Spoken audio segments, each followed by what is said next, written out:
Welcome back to another Overwatch Coach VOD review. Today we've got a Zenyatta. The Zenyatta is in Silver 1. This is our Zen.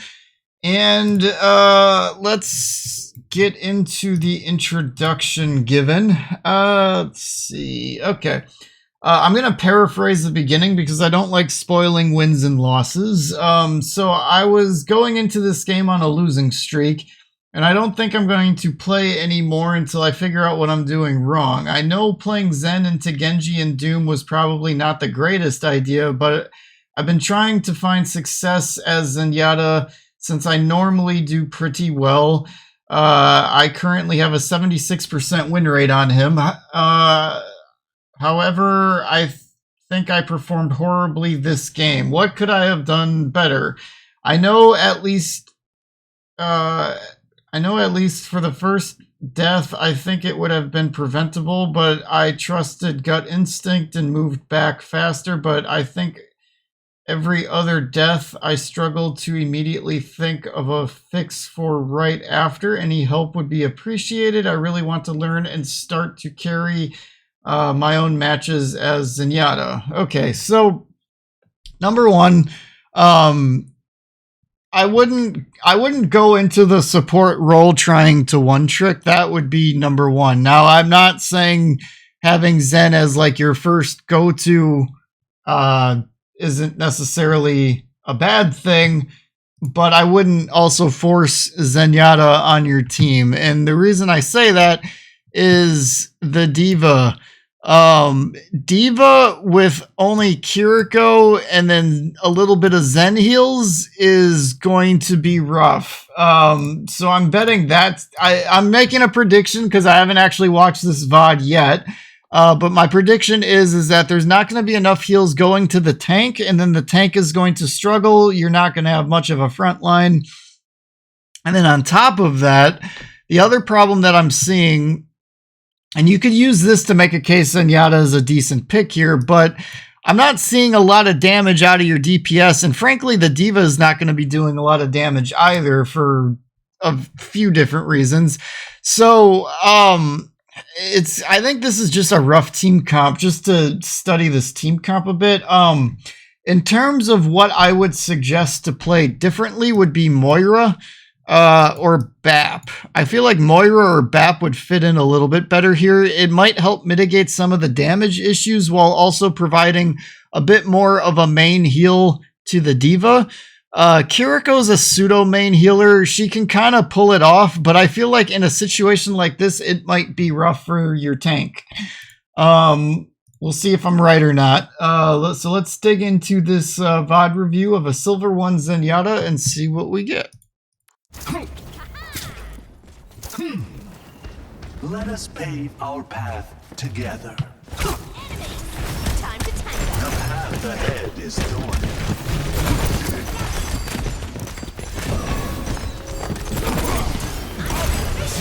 Here is an enemy. Oh, that's too far back. The path ahead is thorny.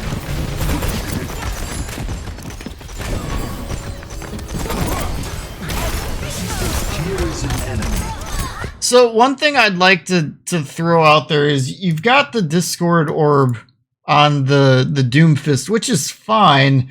The only thing I would say is maybe try to ping if you're not talking on your mic to say like Discord orb is, and then ping it or call it out on a mic chat and call out like who's got it. The more your team focuses on who you're discording, the more value you're going to get out of it. Because at the moment you've got it on the Doomfist, both of your DPS are dead and nobody's even shooting at who you've got your Discord orb on. Now, to piggyback off of that point, the tank's not going to die until the rest of his team starts falling first. So putting the Discord orb on the tank, probably not the greatest idea. I mean, I get that it's kind of like, okay, he's really the only thing in front of you, so you might as well just throw it on him and see what happens. But if I were you, I'd be looking at either trying to pick off a DPS or a support and having the Discord orb on them. You see the D.Va going in, try to throw the Discord Orb on whoever they're shooting at. And that kind of a thing. Also, I want to add that the DPS should be getting your healing orbs. Okay, good pick. So the Doomfist, he engages too deep. And then he lost all of his abilities, so you're able to pick him off, which is good. I mean, you're able to do that. The D.Va, however, is currently overextending. This is already screaming to me like the team's not communicating, because you needed to get the D.Va to fall back a bit. And then once the team starts kind of getting back together, hopefully the Kiriko can start topping them off, and then you can go back to healing the DPS, because that would be the division of labor here. You would keep your orb probably more on the Tracer, and then if you see like the Mei starting to get attacked, you throw it over to the Mei. Kiriko's focused on healing the D.Va. She pretty much is going to just constantly have to be throwing the healing tickets at the D.Va because of the healing comp and the tank comp situation. That I think would be your optimal way of fighting this here. Now, you've got teammates pushing in every direction. It would be nice to try to see some kind of coordination to get everybody starting to kind of converge together here. And again, that all falls into a communication thing. So get your Mei out of there as soon as she comes out of Ice Cube. Good pick. Get the healing orb on the Mei. Healing orb on the Mei. Healing orb on the Mei. There you go. Okay, so same thing still applies with Doomfist to D.Va. I view them as a bullet sponge type tank that just is going to need a bunch of heals to keep them being aggressive. So I don't really, basically what I told you about the D.Va still would apply to the Doomfist. The only thing is Doomfist can sometimes be harder to hit. So it might make things easier for the Kiriko, maybe. However, Kiriko does struggle a little bit with healing hyper mobile heroes, because sometimes when they start really getting into their movements, the healing tickets that she shoots out can have trouble keeping up with the target, and sometimes they lose track of the target, or they don't, like, their timer runs out. I've seen it happen mostly with Hammond, but it can happen with Doomfist. I've had it happen with Doomfist a little bit here and there. Hammond's the big culprit to what I'm talking about, though, but it can happen to Doomfist. So it's something to just kind of keep an eye on when Doomfist starts moving around, to maybe move the healing orb over to the Doomfist just temporarily during some of those moments where the Kiriko might struggle a little bit. But I would like to see that healing orb more going toward the Tracer at the moment to keep them aggressive. Right now you've got it on a full HP Mei. And then as soon as the Mei starts taking damage, you take it off of them. So the healing orb placement here has definitely not been optimal. And now the Tracer still needs it. Hasn't gotten it at all yet. So if I were you, what I would be doing is putting a little bit more focus and attention on where the healing orb is going, focusing more on what your team comp is, and thinking to yourself, like, who on my team should have the healing orb going into the team fight, and then who should I be looking to move it to once something more starts happening. In your case, I would start it on the Tracer and then move it over to the Mei as the fight starts to break out more. Now that the Tracer is swapped, now you maybe start paying attention to whoever's the more aggressive out of the two. You could even start it off on the Doomfist and then move it around when the DPS start taking damage. So you use Trance there. The thing that I would point out there, when that Genji ults, your team is going to need Trance. You counter Trance. You're running a hero that is a defensive ultimate. So what I would recommend to you, if and at all possible, use Lucio beat drops, Zenyatta trances to counter offensive enemy ultimates, Nano Blades, Genji Blades.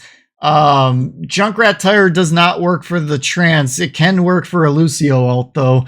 You might be able to do it to save yourself from, like, a Doomfist ultimate. You might use it for a Kiriko ultimate if the situation is so appropriate. And a map like this, where maybe she ults to try to contest the point, and all of a sudden the team's pushing in off of a Kiriko ult, you might trance that kind of a thing. These are situations you would look to trance. I get your tank was low and all that, but when that Genji ults, your team's going to be in trouble.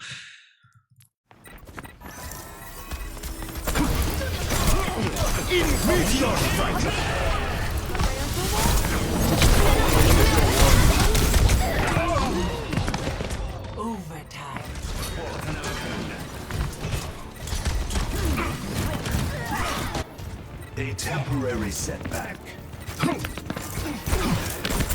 One day Good shot. you'll see that coming. For whatever that's worth. But yeah, so you guys didn't win a single team fight. I'm betting your healing output here is extremely low. And because of that, your team is struggling. Some of that's team comp related. Some of it's where your healing orb is going. Some of it, I think, also falls into, are they actually going for the targets you're putting your Discord orb on? I never had one. I believe I have pictures. We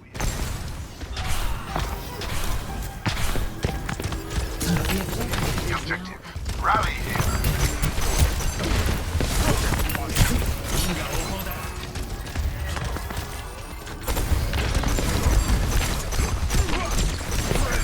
So I'd be moving that healing orb around.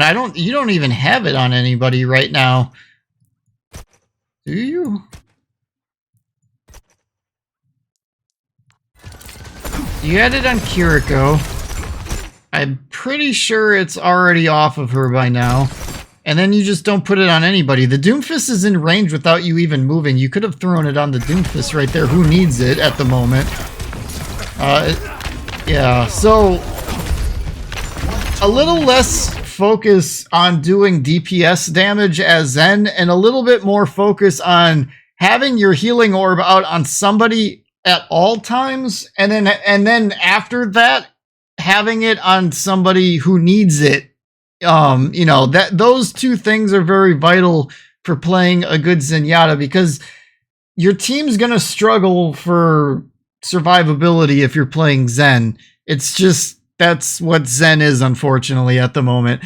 So that healing orb's got to be moving around, and it's got to be on the right target at as quickly and as opportunistic as possible. Same thing with the Discord orb, and then pinging it so that your team knows where it's at so they can go after it. But that healing orb needs to be on more people here.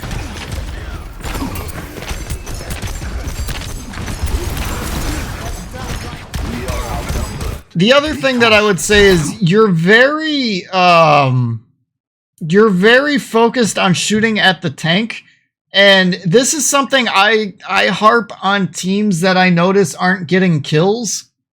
So anybody watching this and you play in a game and all of a sudden the enemy team's got like everybody on their team's like around 7 to 3 limbs, like 3 to 7, 3 on the lower end, 7 on the higher end, and your team's maybe got like 1 or 2 and everybody else is sitting at like 0. I know you know what I'm talking about because I see this all the time.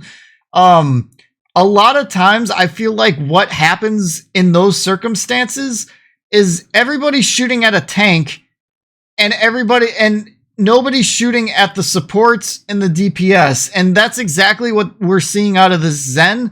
He's so focused on the tank, and he's got 2 people right here. The Lucio's low. You put that Discord orb on him and you land like 1 headshot, maybe a body shot after that. The headshot with a Discord orb might even be enough to kill that Lucio and just 1 tap him. And if not, you land a body shot afterward and then he's for sure dead. And same thing with that Cassidy. As soon as you kill the Lucio, you swap over to that Cassidy, you land a headshot or 2, and he's going to either be in full retreat or you kill him. And then you go for the Doomfist, and suddenly this 3 becomes 1, and then that Doomfist might go into full retreat because the Kiriko could just go for healing you and pocket you, and then suddenly you just gun everybody down. But instead, you're focused on what you can hit. So that tells me you're either, there's one of two things going on here. You're either lacking proper focus on target priority, or you're not feeling super confident in your aim and you're going for the easier target to shoot at. I'll let you tell me when you watch the VOD review which one it is. But if it's a target priority thing, it should go like this: 1, 2, 3, as it stands right now. And then once you get the pick on the Lucio, then you go to the Cassidy. If the Lucio veers way off to the Doomfist, then you might swap over to the Cassidy, and then it might go 1, 2, 3. But as it stands now, anything you do damage-wise, the Doomfist is just going to eat it, and the Lucio is going to heal it. The Kiriko is going to get gunned down by the Cassidy, and probably the Lucio, unless he goes for you. If he does go for you, but you're shooting at him, he's going to be more focused on moving rather than gunning you down. And then he's probably going to start missing shots. And then this fight might turn the tide. Now, the other thing is all your team's dead. So unless you pick this Lucio off quickly, everything I'm saying is going to kind of just go for nothing anyway. But that's just what I'm seeing here.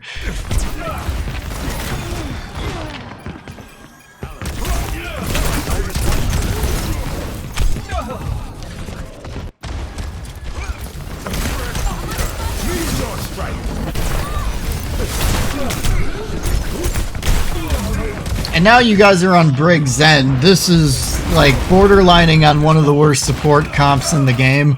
So, I mean, at this point, like, your whole team is pretty much just like given up or something. I'm guessing the Kiriko is just being dived a lot.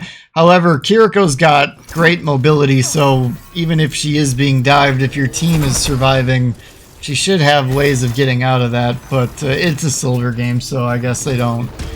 You know, they don't know or something. This one.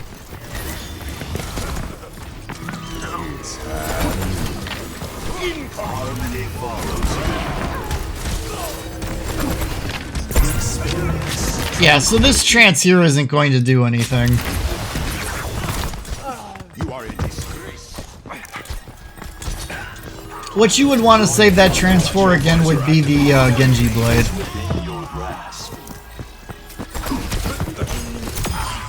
I am attaining the objective. Speed this up. So that was your first one team fight of the whole game. Ooh. Wait, let's watch that in non-fast forward. Yeah, that was a good kill. The alternative. The healing orb, yeah. Get that healing orb out before you focus on doing any kind of charged up shots or anything. If you're stuck in a charged up shot like this, you can press the melee button and it cancels this, and then you can throw the healing orb out. Just as an FYI, I don't know if you know that or not. I don't think I've seen you do that yet, so you might not know that. It will go against your accuracy though. Just if you're one of those people that are like really focused on like, you know, your shot accuracy, even if you charge up the shots and cancel it with the melee, that any shot you have queued up in that charge that gets canceled with the melee, that still will go against your accuracy, just as an FYI. The enemy outnumbers us. Yeah, and that's now that Genji just bladed everybody and you didn't have trance for it, you guys pretty much just lost the whole game at this point. Let's speed this up. But yeah, when you're playing Zen, you gotta look at the enemy team and say, okay, what am I trying to cancel out? Trance versus what ult? And then at that point, it's a race to get your ultimate by the time that hero gets their ultimate so that you can cancel it out. When you get to higher level games, we'll just talk about this real quick. The Genji will probably try to get the pick on you before he even blades. So you have to be good at being able to defend yourself from Genjis or from other heroes that you're going to look to cancel out potential offensive ultimates for. So in the case of Genji, because that's what we're seeing in this one, Genjis are going to start dive bombing you once you start climbing up. I'd probably say You might see it come upper tier gold, maybe. Otherwise, it's probably going to be like a mid to upper tier plat thing is probably where you'll start seeing more of that. Where Genjis will start trying to pick you off and then blade, because then you won't be alive to cancel it. But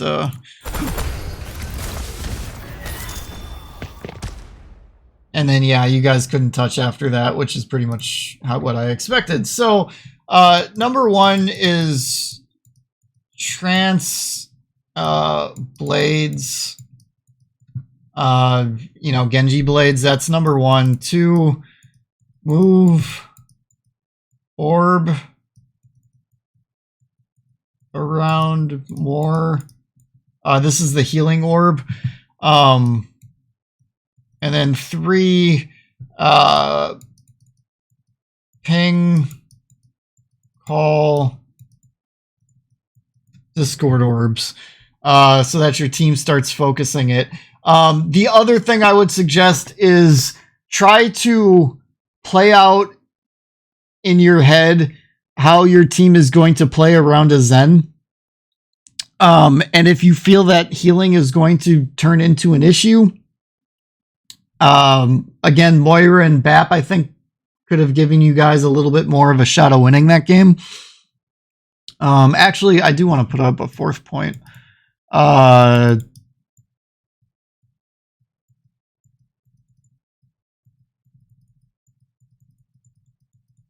Target priority, and we talked about that, but stop shooting at the tank so much and try to get picks on supports and DPS. That's how a Zen is going to win his fights. I'm not saying don't shoot at the tank ever, but when you've got the opportunity, when there's like a bunch of different targets in front of you, be a little bit more aware of what's actually in front of you and what you should be shooting at. And there's going to be caveats to that rule. If you're close to a trance and you need to get it because you think maybe the Genji's already got blade and maybe you're at like 80% and all of a sudden you got a Roadhog in front of you and you can just kind of Discord orb them and feed up some alt charge, that's different. But in other cases where you're just trying to make a play for your team because your team is struggling, and you've got a support and a tank in front of you, and you've got clear shot at the support, go for the support first. Don't just shoot at the tank because you're capable of hitting the tank. Even if you're missing at the support, use it as practice, because you're at a low enough rank right now where you got to work on yourself and you got to work on your habits. And good habits will propel you forward. And as you get better, the aim and different things like that will come. So I hope this was helpful to you. Thank you guys for watching, and I'll catch you on the next one.